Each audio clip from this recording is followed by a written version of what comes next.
Hello guys, welcome to the class. Blue Lock manga ఎక్స్ప్లెనేషన్కి స్వాగతం. ఈ వీడియోలో వచ్చి బ్లాక్ చాప్టర్ 339 ఎక్స్ప్లెయిన్ చెప్తాం గైస్. ముందు చాప్టర్లో హ్యూగో ఈసీతో ఇలా అంటాడు. వజ్లో సెకండ్ బెస్ట్ ఈగో గురించి నువ్వు తప్పుగా అర్థం చేసుకున్నావు. మీ కోచ్ మిమ్మల్ని అలా బ్రెయిన్ వాష్ చేశాడు. ఈసీ వచ్చి ఎప్పుడైనా మీ ప్లేయర్స్ యొక్క టాలెంట్ని చూసి వేస్ట్ అవుతుందని ఫీల్ అయ్యావా? నాకు ఊహ తెలిసినప్పటి నుంచి అలాంటి ప్లేయర్స్ని నేను చూసినప్పుడు వాళ్ళ టాలెంట్ని వేస్ట్ చేస్తున్నారని నేను ఎప్పుడు ఫీల్ అవుతూనే ఉంటా. వాళ్ళ గురించి వాళ్ళు పూర్తిగా తెలుసుకోకుండా ఇంపాసిబుల్ గోల్స్ని అచీవ్ చేయడానికి ట్రై చేస్తూనే ఉంటారు. దానివల్ల నాకు చాలా ఫ్రస్ట్రేటింగ్గా ఉంటుంది. అలానే వాళ్ళ ఈగో టాలెంట్ రెండు సింక్లో లేకపోతే వాళ్ళని కరెక్ట్ వేలో పెట్టాలని అనిపిస్తుంది. అలాంటి ఓసిడితో పుట్టా. అందుకే అలాంటి ప్లేయర్స్ని మీట్ అయినప్పుడు ఒకవేళ ఇలా చేస్తే నువ్వు ఇంకా బెటర్ అవ్వచ్చు, లేదా ఇలా చేస్తే ఎవరైనా డిఫీట్ చేయగలవు, అలాగే ఇంకా పాపులర్ కూడా అవ్వచ్చని చెప్తుంటా. ఇక్కడ నేను ఏం చేయాలో అది మాత్రమే చేస్తున్నా. దాన్ని నన్ను హేట్ చేసినా పర్లేదు. నేను నా ఐడియాస్తో ఒక బెటర్ వర్డ్ అని క్రియేట్ చేస్తా. నేను ప్లేయర్స్ని మీట్ అయినప్పుడు వాళ్ళ డెస్ట్ని ఆటోమేటిక్గా చేంజ్ అయిపోతుందని చెప్తాడు. అది ఈజీగా విని తను కొంచెం నాలాగే ఉన్నాడని ఫీల్ అవుతాడు.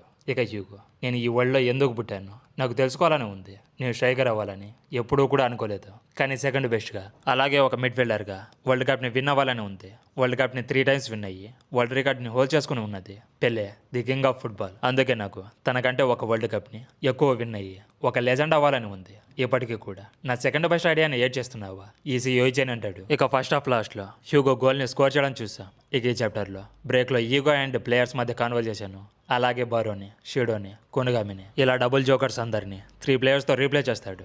అయితే ఆ రీప్లేస్ ప్లేయర్స్ ఎవరు, ఇలా డీటెయిల్స్ అన్నిటిని ఈ వీడియోని లాస్ట్ వరకు చూసి తెలుసుకోండి గైస్. బట్ వీడియోని ఎక్స్ప్లెయిన్ చేసే ముందు నా వీడియోని లాస్ట్ వరకు చూసి నచ్చితే లైక్ చేసి మా ఛానల్ని సబ్స్క్రైబ్ చేసుకోండి గైస్. బట్ వీడియో నచ్చలేదంటే ఏం నచ్చలేదో కామెంట్లో చెప్పండి. నెక్స్ట్ టైం బెటర్గా చెప్పడానికి ట్రై చేస్తా. ఇక లేట్ చేయకుండా వీడియోని స్టార్ట్ చేద్దాం. ఇక ఫస్ట్ పేజ్లో చూసుకుంటే ఫస్ట్ హాఫ్ అయిపోయిన తర్వాత ప్లేయర్స్ అందరూ లాకర్ రూమ్లోకి వెళ్తారు. అక్కడ అందరూ ఫస్ట్ హాఫ్కి బాగా అలసిపోయి ఉంటారు. అప్పుడే కెప్టెన్ అయ్యకు ప్లేయర్స్తో ఇలా అంటాడు. వజ్లోనే నెంబర్ 1లో ఫ్రాన్స్ టీం ఎందుకు ఉందో నాకు ఇప్పుడు బాగా అర్థమైంది. అయితే ఫ్రాన్స్ టీంలో హ్యూగో వచ్చి చాలా క్రేజీగా ఉన్నాడని అది కూడా స్మైల్ చేస్తూ చెప్తాడు. అయితే పక్కనే ఉన్న బాచ్రా కానీ వాళ్ళు మనకంటే ఒకే ఒక గోల్ని ఎక్కువ స్కోర్ చేసి ముందు ఉన్నారు. ఒకవేళ మన స్ట్రాటజీస్ని కనుక సెకండ్ హాఫ్లో ఫిక్స్ చేసుకుంటే మన మ్యాచ్ని విన్ అవ్వడానికి ఇంకా ఛాన్స్ ఉంటుందని చెప్తాడు. అప్పుడే రియో, అయితే మన స్ట్రాటజీస్ని ఎలా ఫిక్స్ చేయాలి? ఈసీతో స్టార్ట్ అవుతున్న అన్ని అటాక్ ప్యాటర్న్స్ మ్యాచ్లో ఏవి వర్క్ అవడం లేదు. ఇప్పుడు మనం ఏం చేయాలని అంటాడు. దానికి బాచ్రా, అయితే ఇక్కడ మన టీంలో ఈసీని సెంటర్లో పెట్టుకొని టీంని బిల్డ్ చేసుకుంది మనమే కదా, ఇక్కడ ఈసీకి తప్పేముందన్నట్టు ఈసీని సపోర్ట్ చేస్తూ మాట్లాడతాడు. అయితే రియో, టీంలో ఈసీని సెంటర్ చేసి బిల్డ్ చేయడం వల్లే ఇప్పుడు మనం ఫ్రాన్స్ని డిఫీట్ చేయడంలో ఫెయిల్ అవుతున్నాం. ఇక ఇలానే కంటిన్యూ అయితే ఫ్రాన్స్ మనల్ని చిత్తుగా డిఫీట్ చేస్తుందని చెప్తాడు. అది కూడా ఈసీగా తన మాటల్ని వింటున్నాడని తెలిసి కూడా ఇలా అంటున్నాడు. అయితే బాచ్రా మాత్రం తను చాలా కామ్గా ఉంటే లేదు, సెకండ్ హాఫ్లో సంథింగ్ వర్క్ అవుతుందని చెప్తాడు. అంటే తనకి ఇంకా ఈసీకి పైన నమ్మకం ఉంది. తన ప్లాన్స్ సెకండ్ హాఫ్లో వర్క్ అవుతాయని బాచ్రా జెన్యున్గా బిలీవ్ చేస్తున్నాడు.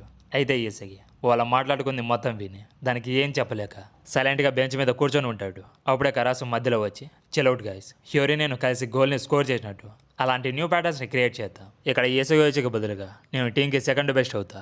సో సెకండ్ హాఫ్లో ఆ ప్లాన్ని మనం ఇంప్లిమెంట్ చేద్దామని టీంకి ఎక్స్ప్లెయిన్ చేస్తూ ఉంటాడు. కానీ ఈగో అప్పుడే లాకర్ రూమ్కి వచ్చి కరాసు చెప్పిందంతా విని నువ్వేం మాట్లాడుతున్నావో చూసుకో కరాసు అని అనగానే కరాసు ఫేస్లోని ఎక్స్ప్రెషన్స్ని చూడండి, భయపడి పోసుకున్నట్టు ఎలా పెట్టాడు.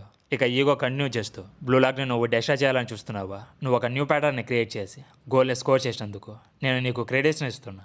కానీ ఇక్కడ ప్రాబ్లం వచ్చి నీ మైండ్ సెట్తో చూస్తుంటే నువ్వు ఫస్ట్ హాఫ్ మిడిల్లో నీ ఓన్ గోల్ని స్కోర్ చేసే ఛాన్స్ని సాక్రిఫైస్ చేస్తావు. దాని గురించి నాకు ఏం చెప్తావు? నాకు ఆన్సర్ కావాలని చెప్తాడు. దానికి కరాసు టీంకి మంచి జరుగుతుందని అలా చేశాని చెప్తాడు. దానికి ఈగో సీరియస్ అయ్యి ఎవరైతే తన కోసం గేమ్ని ఆడకుండా టీం కోసం ఆడతారో వాళ్ళ డస్ట్బిన్లో ఉన్న చెత్తతో సమానమని నేను మీకు ఆల్రెడీ చెప్పా. ఒకవేళ ప్రతి ఫుట్బాల్ ప్లేయర్ వాళ్ళ రోల్లో ఉండే మ్యాచ్ని ఆడితే అది ఫిజికల్ అబిలిటీస్కి టాక్టిక్స్కి కాంపిటీషన్ మాత్రమే అవుతుంది. కానీ ఫుట్బాల్ అంత సింపుల్ గేమ్ కాదు. ప్లేయర్స్ కొన్నిసార్లు తమ న్యాచురల్ రోల్ని మించి కూడా క్రియేటివ్ డెసిషన్స్ని తీసుకోవాలి. అలాగే ఫ్రాన్స్ టీంలో డిఫరెంట్ కల్చర్స్, డిఫరెంట్ బ్యాక్గ్రౌండ్స్ నుంచి వచ్చిన ప్లేయర్స్ అక్కడ చాలామంది ఉన్నారు. అలాగే డిఫరెంట్ టైప్ ఆఫ్ ప్లేయర్స్ని, డిఫరెంట్ స్టైల్స్ ఉన్న ప్లేయర్స్ని ఫ్రాన్స్ ఈజీగా యాక్సెప్ట్ చేస్తుంది. దానివల్ల ఫుట్బాల్ టెక్నిక్లో హ్యూజ్ డైవర్సిటీ అనేది క్రియేట్ అవుతుంది. అంటే ప్రతి ప్లేయర్ ఒకే స్టైల్లో ఆడరు. కొంతమంది స్పీడ్ బేస్డ్ ప్లేయర్స్, కొంతమంది టెక్నికల్ డ్రిబ్లర్స్, ఇంకొంతమంది ఫిజికల్ డిఫెండర్స్, ఇంకొంతమంది క్రియేటివ్ ప్లే మేకర్స్ అవుతారు. ఈ వెరైటీ వల్ల ఏమవుతుందంటే ఎవరి పొజిషన్కి సూటబుల్ టాలెంట్ న్యాచురల్గా ప్రొడ్యూస్ అవుతుంది.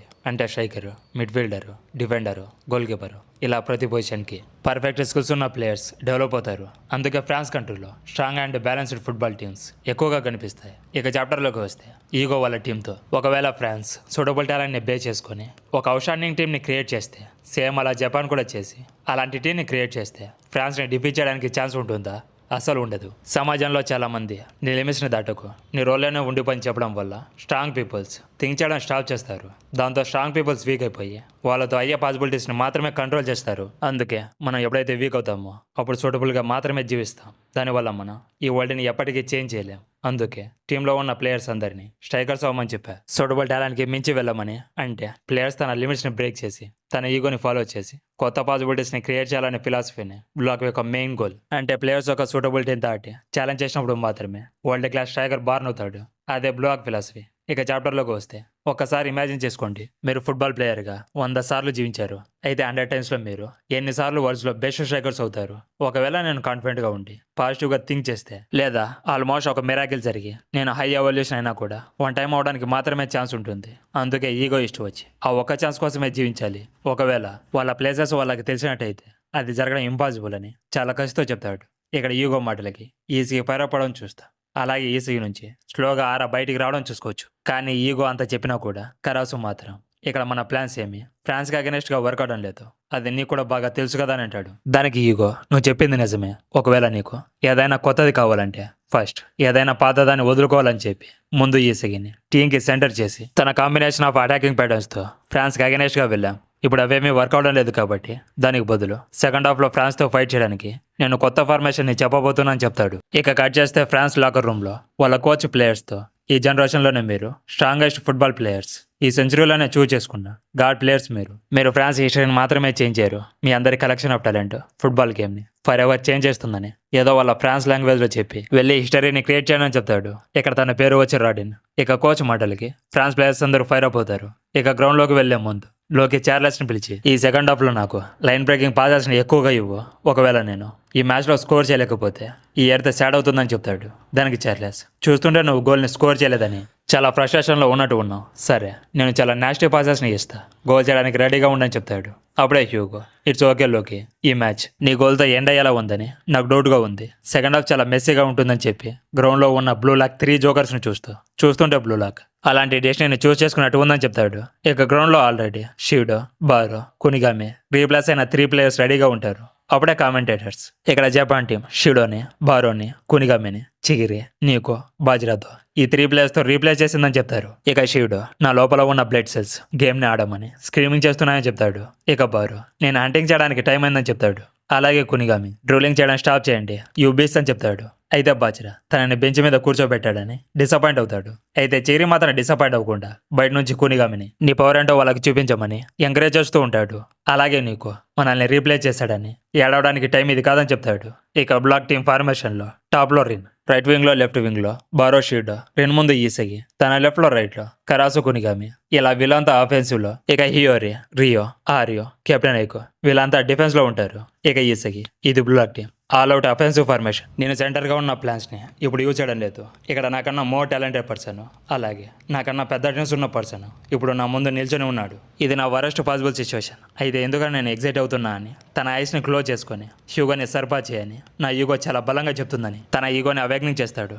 అలాగే హ్యూగో తన మెటావిజన్ని యాక్టివేట్ చేస్తాడు. ఇక కామెంటేటర్స్ ఇక సెకండ్ హాఫ్కి టైం అయింది, మొదలెడదామని చెప్తారు. ఇక మ్యాచ్ని స్టార్ట్ చేయడం చూస్తాం. ఇక నెక్స్ట్ చాప్టర్లో ఈసీ హ్యూగోని సర్పా చేస్తాడా, అలాగే రిన్ వర్సెస్ లోకి మ్యాచ్ని మళ్ళీ చూస్తామా, లేదా ఈసీగా అండ్ షీడో కాంబినేషన్ని చూస్తామా, లేదా బారో అండ్ ఈసీగా కాంబినేషన్ని చూస్తామా. ఇలా సెకండ్ హాఫ్లో మ్యాచ్ చాలా అన్ప్రెడిక్టబుల్గా ఉండబోతుంది. ఇలా నెక్స్ట్ చాప్టర్ వచ్చి చాలా ఇంట్రెస్టింగ్గా ఉండబోతుంది. సో నెక్స్ట్ చాప్టర్ అయితే మామూలుగా ఉండదు.